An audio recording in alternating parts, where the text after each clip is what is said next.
संपूर्ण महाराष्ट्रभरातल्या 29 पैकी बहुतांश महापालिकांवर महायुतीचा झेंडा फडकणार असं चिन्ह एकंदरीत दिसतंय। धुरंधर फडणवीसांनी या संदर्भातला विश्वास सुद्धा व्यक्त केलेला होता। त्यांनी विजयाचा विश्वास व्यक्त केला। जय महाराष्ट्रच्या द एन्काउंटर या कार्यक्रमामध्ये मुख्यमंत्र्यांनी हे सूतोवाच केलेला होता। संपादक वृषाली कदम यांच्या प्रश्नाला त्यांनी थेट उत्तर दिलेलं। मुंबई, पुणे, ठाणे, नाशिक, नागपूर इथला काय बज वाटतोय? तुम्ही नावं घेतले त्या महानगरपालिका पूर्ण बहुमताने, पूर्ण चांगल्या बहुमताने आम्ही जिंकणार। अगदी नीट।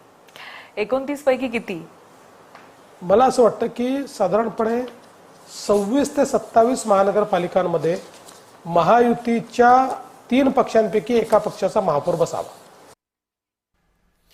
आता आपल्याकडे विषय आहे तो ठाकरेंच्या पराभवाचा। महापालिका निवडणुकीमध्ये ज्यांचं सर्वाधिक नुकसान झालंय